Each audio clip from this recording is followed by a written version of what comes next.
Assalamualaikum warahmatullahi wabarakatuh. Kami dari kelompok 18 yang beranggotakan saya Gabriela Farera, Vini Afinadia, dan Yurika Ayu Utami. Di sini saya akan menjelaskan problem based learning yang kami angkat, yaitu analisis peningkatan kasus fraud dan penyelewengan aset di tengah pandemi COVID-19.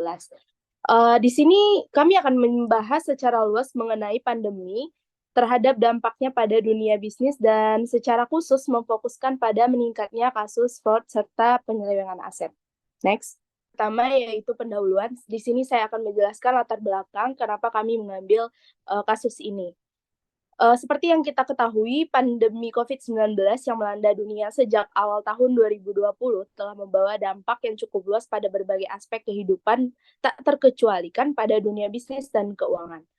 Selain menghadirkan tantangan kesehatan yang serius, pandemi ini juga telah memberikan tekanan yang signifikan pada korporasi dan institusi keuangan. Salah satu aspek yang semakin menonjol pun adalah peningkatan kasus fraud dan penyelewengan aset di tengah ketidakpastian ekonomi dan perubahan pola kerja yang cepat. Sejak kasus pertama COVID-19 terdeteksi di Wuhan, Cina pada tahun 2019, virus ini dengan cepat menyebar ke seluruh dunia yang telah mengubah dinamika sosial, ekonomi, dan politik. Dampak pandemi terasa tidak hanya di sektor kesehatan saja, tetapi juga merambah ke seluruh aspek kehidupan ekonomi dan sosial.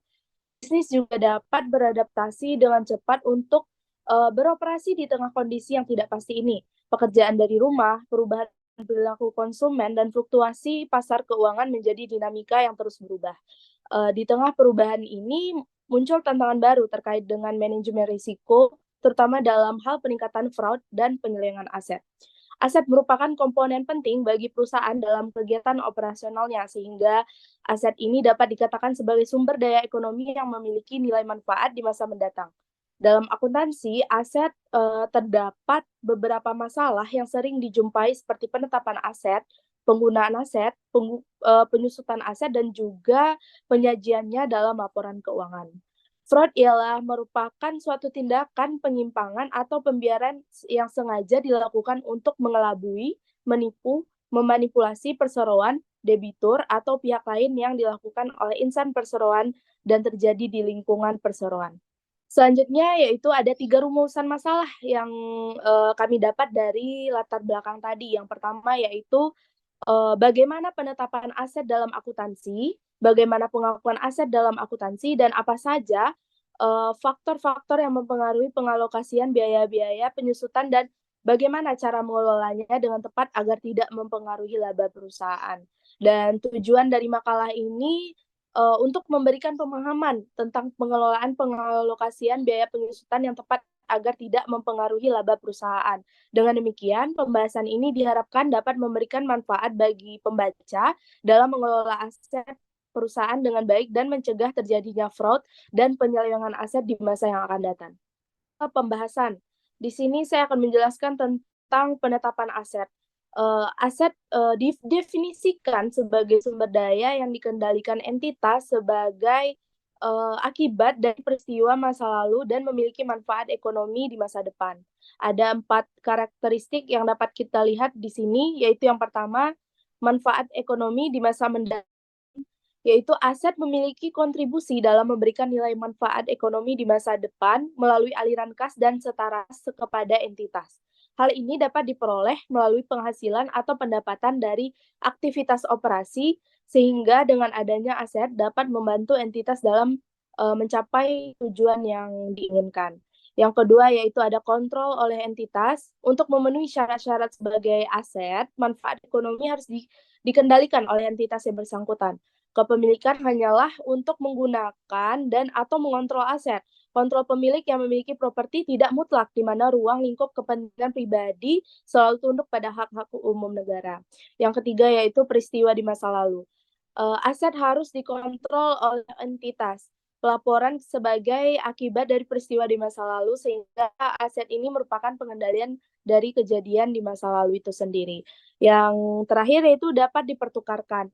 Beberapa peneliti berpendapat bahwasanya salah satu kriteria aset adalah dapat dipertukarkan dalam artian dapat dipisahkan dari satu entitas. Salah satu contoh aset yang dipengaruhi oleh kondisi ini adalah goodwill, di mana goodwill tidak dapat dijual secara terpisah dari aset lainnya. Yang selanjutnya ada pengakuan aset. Mengakui suatu aset dalam neraca juga melibatkan kondisi yang bisa disebut sebagai aturan pengakuan. Aturan-aturan ini dirumuskan karena akuntan memerlukan bukti untuk mendukung catatan mereka dalam lingkungan ketidakpastian. Contoh pedoman pengakuan yang telah resmi ditetapkan adalah pedoman yang digunakan untuk pengakuan sewa pembiayaan sebagai aset untuk lese, sebagaimana yang dimaksud pada ayat 10 dari LES 17 ESSB 117 memenuhi salah satu kriteria akan menunjukkan bahwa sewa yang tidak dapat dibatalkan yang akan dikapitalisasi kecuali terdapat alasan-alasan lain yang akan membutuhkan sewa untuk dianggap sebagai sewa operasi. Adapun dua contoh aturan pengakuan konvensional yaitu satu, sebuah piutang akan dicatat sebagai aset ketika penjualan kredit terjadi. Dan yang kedua yaitu peralatan dicatat sebagai aset ketika dibeli. Selanjutnya membahas tentang pengukuran aset.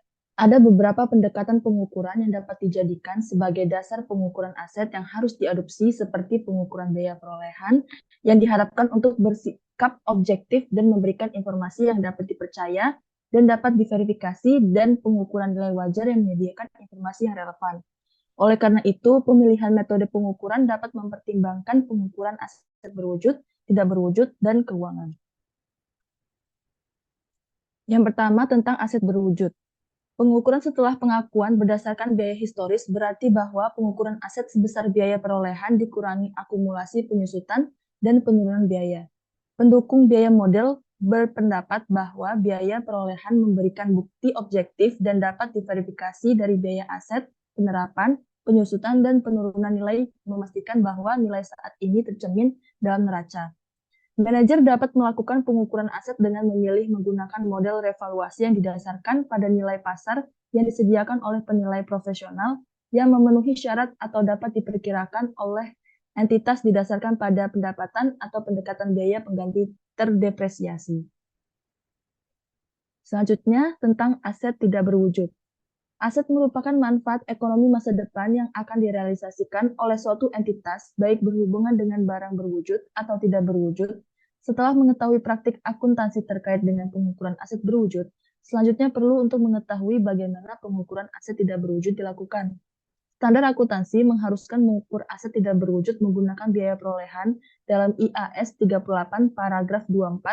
Selain itu, pada IAS 38 ayat 725 memungkinkan menggunakan model revaluasi tetapi mensyaratkan bahwa nilai wajar ditentukan dengan mengacu pada pasar yang aktif. Adapun pada IAS 38 melarang pengakuan aset tidak berwujud yang dihasilkan secara internal, paragraf 48 dan 63. Salah satu cara aset tidak berwujud yang dihasilkan secara internal dapat neraca adalah melalui kapitalisasi biaya pengembangan.